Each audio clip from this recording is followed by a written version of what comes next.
मैं आ रही हूं। बस शेख हसीना ने इतना कहा और रातों रात बांग्लादेश की कट्टरपंथी जमात में खलबली मच जाती है। तारिक रहमान की सत्ता हिलने लगती है। सेना में बवंडर मच जाता है। सवाल उभरता है कि क्या शेख हसीना का सरेंडर असल में नरेंद्र मोदी और डोभाल का बिछाया वो जाल है जिसमें बांग्लादेश की सत्ता में बैठे तारिक रहमान और उसके पीछे खड़े चाइना का फंसना तय है। दोस्तों, दिसंबर का महीना ही आखिर क्यों चूज किया गया है? आखिर रॉ और शेख हसीना के बीच क्या कुछ डील फाइनल हुई है जो 1971 के बाद एक बार फिर से दक्षिण एशिया का नक्शा बदलने वाली है? क्या शेख हसीना के विमान के लैंड होते ही बांग्लादेशी सेना बगावत कर देगी? फांसी का फंदा या सत्ता का ताज? शेख हसीना अपने साथ में वो कौन सी सीक्रेट फाइल लेकर के ढाका लौट रही हैं, जो मौजूदा सरकार के कई बड़े चेहरों को रातों रात सूली पर लटका सकती है? नमस्कार दोस्तों, आज हम बात करने जा रहे हैं एक ऐसी जियोपॉलिटिकल गेम की जिसने पूरी दुनिया की नींद उड़ा रखी है। ये कोई आम खबर नहीं है। ये एक ऐसी अंदरूनी कहानी है, एक ऐसा छुपा हुआ गेम है जो बांग्लादेश के तख्तापलट के बाद में खौफनाक मोड़ ले चुका है। शुरुआत में ऐसा लग रहा था कि गेम खत्म हो गया है, लेकिन असल में असली बिसात तो अब बिछ गई है। अगस्त 2024 में जब आवामी लीग सरकार गिरी और शेख हसीना को रातों रात अपना देश छोड़ करके भारत में शरण लेनी पड़ी, तो दुनिया को लगा कि एक लोह महिला का राजनीतिक अंत हो गया है। ढाका की नई सत्ता, जिसे तारिक रहमान और उनके कट्टरपंथी सहयोगी पर्दे के पीछे से चला रहे हैं, उन्होंने सड़कों पर जश्न मनाया।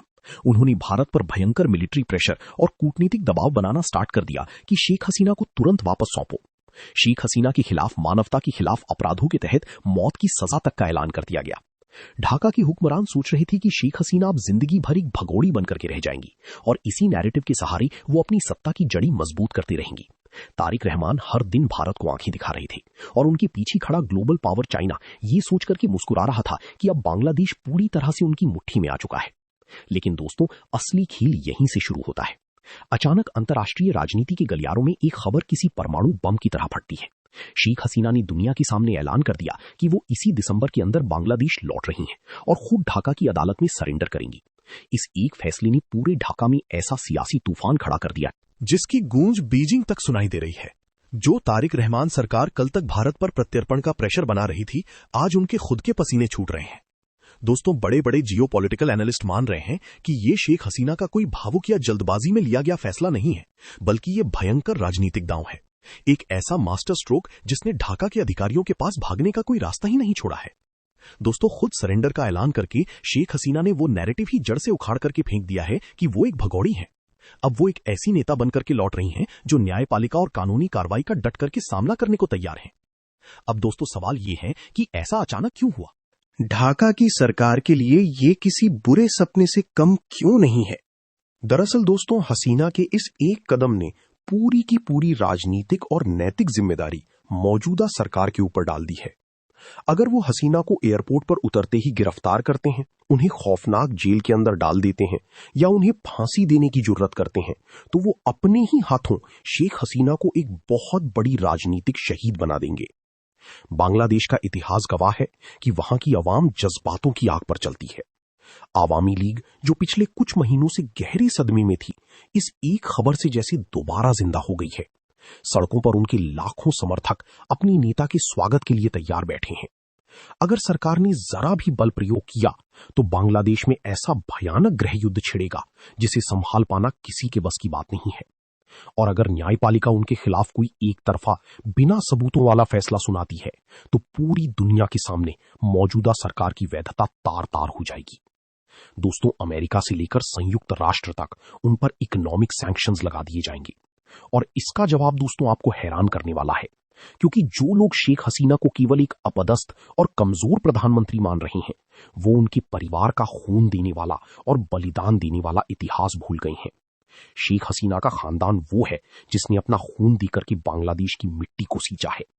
उनके पिता बंगबंधु शेख मुजीबुर रहमान ने 1971 की मुक्ति संग्राम के अंदर मौत की साए में रहकर के भी पाकिस्तान की क्रूर सेना के सामने घुटने नहीं टेके थे।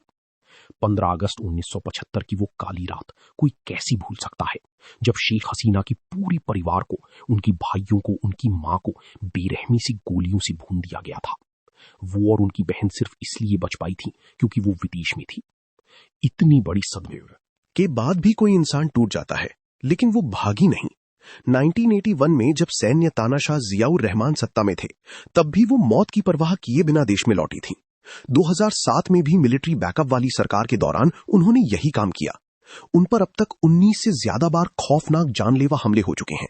लिहाजा ये सोचना कि वो डर करके भारत के अंदर छुप जाएंगी, विरोधियों की सबसे बड़ी और ऐतिहासिक भूल थी। वो कोई आम राजनीतिक नेता नहीं है, वो एक वीर की तरह राजनीति के कुरुक्षेत्र में उतरने वाली योद्धा हैं। लेकिन कहानी दोस्तों यहीं खत्म नहीं होती। इस पूरे एपिसोड के पीछे एक बहुत बड़ा और बहुत ही गहरा जियोपॉलिटिकल ट्रैप काम कर रहा है। तारिक रहमान और उनके सहयोगी जिस तरह से भारत के ऊपर दबाव बना रहे थे और खुलेआम चीन के एक प्रॉक्सी की तरह काम कर रहे थे, उसे नई दिल्ली बहुत खामोशी से देख रही थी। यहां असली एंट्री होती है भारत के प्रधानमंत्री नरेंद्र मोदी, अमित शाह, विदेश मंत्री एस जयशंकर और राष्ट्रीय सुरक्षा सलाहकार अजीत डोभाल की साइलेंट स्ट्रैटेजी की। दोस्तों, भारत ने शुरुआत में कोई आक्रामक बयान नहीं दिया, एक भयंकर रणनीतिक धैर्य रखा।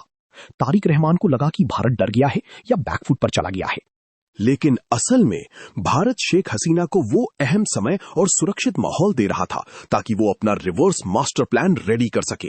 भारत जानता था कि दुश्मन को गलती करने का मौका देना चाहिए, और यही पॉइंट है दोस्तों जिसे समझना बेहद जरूरी है।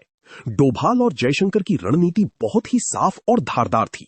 अगर भारत खुद इंटरनेशनल प्रेशर में आकर के शेख हसीना को वापस भेजता तो ये कूटनीतिक हार होती, लेकिन अगर शेख हसीना अपनी मर्जी से अपनी शर्तों पर जाती हैं तो ये सीधे तौर पर चीन और तारिक रहमान के लिए एक जियोपॉलिटिकल ट्रैप बन जाता है।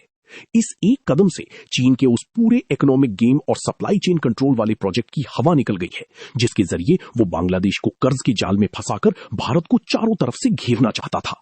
चीन की खुफिया एजेंसियों को भी पता है कि अगर शेख हसीना और आवामी लीग दोबारा से ताकतवर होती हैं तो उनका बांग्लादेश से बोरिया बिस्तरा 100% तय है।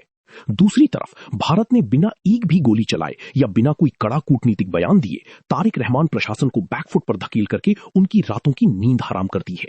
अब दोस्तों, ढाका की सरकार को यह समझ में नहीं आ रहा कि वो शेख हसीना के साथ में क्या सलूक करे, क्योंकि पूरी दुनिया की नजरें उनके ऊपर टिकी होंगी। बांग्लादेश इस वक्त भयंकर आर्थिक संकट और बढ़ती इस्लामिक कट्टरपंथ की लहर से जूझ रहा है। तारिक रहमान भारत पर प्रेशर बना करके अपनी आवाम का ध्यान भटकाने में लगे हैं, लेकिन अब उनके लिए बच पाना मुश्किल हो गया है। दोस्तों, हसीना की बांग्लादेश में वापसी उनके देश को ध्रुवीकरण की चरम पर लेकर के चली जाएगी। एक तरफ कट्टरपंथी ताकतें होंगी जो उन्हें हर हाल में खत्म करना चाहेंगी, और दूसरी तरफ उनके करोड़ों समर्थक जो उनके लिए अपनी जान तक देने को तैयार हैं। ये कोई सामान्य राजनीतिक वापसी नहीं है दोस्तों, ये एक देश के वजूद, उनके सेक्युलर पहचान और साउथ एशिया के बैलेंस ऑफ पावर की लड़ाई बनने जा रही है। तारिक रहमान जो कल तक पर्दे के पीछे बैठ करके कठपुतलियां नचा रहे थे, अब सीधे आग की चपेट में आ गए हैं। उनका भारत विरोधी कार्ड अब काम नहीं कर रहा है, क्योंकि अब असली लड़ाई खुद उनके घर में अंदर लड़ी जाने वाली है। दोस्तों, दिसंबर का महीना वैसे भी बांग्लादेश के इतिहास में बहुत मायने रखता है, क्योंकि 1971 में इसी महीने के अंदर पाकिस्तान के 93,000 सैनिकों ने भारतीय सेना के सामने सरेंडर किया था। और दोस्तों, अब 2026 के दिसंबर में भी एक और सरेंडर होने जा रहा है, लेकिन ये सरेंडर हार का नहीं है, बल्कि एक संग्राम के बिगुल का है। शेख हसीना का ये कदम बताता है कि जियोपॉलिटिक्स में कभी भी किसी को कमजोर नहीं समझना चाहिए। ये एक ऐसा स्ट्रैटेजिक मैसेज है जो सीधे बीजिंग से लेकर वॉशिंगटन तक गूंज रहा है। भारत ने एक बार फिर दुनिया को साबित कर दिया है कि वो अपने पड़ोसियों के घरेलू मामलों में सीधे दखल ना देकर भी अपनी विसात को अपने फेवर में पलटने का माद्दा रखता है। जब शेख हसीना ढाका के एयरपोर्ट पर कदम रखेंगी तो वो सिर्फ एक नेता की वापसी नहीं होगी, बल्कि दक्षिण एशिया की राजनीति में आए उस भयानक तूफान का केंद्र होगा जो कई हफ्तों और साजिशों को जड़ से उखाड़ फेंकेगा। अब इस पूरी विसात और अंदरूनी कहानी को समझने के बाद में दोस्तों, एक सवाल आपसे भी पूछना चाहता हूं। क्या आपको लगता है कि शेख हसीना का ढाका में कदम रखती ही बांग्लादेश में कोई बड़ा सैन्य तख्तापलट हो जाएगा, या फिर तारिक रहमान और चाइना की सरकार उन्हें जेल पहुंचने से पहले ही हमेशा के लिए खामोश करने की कोई खौफनाक साजिश रचेगी? दोस्तों, इस मामले में आपका क्या कहना है? कमेंट सेक्शन के जरिए जरूर बताएं। नमस्कार।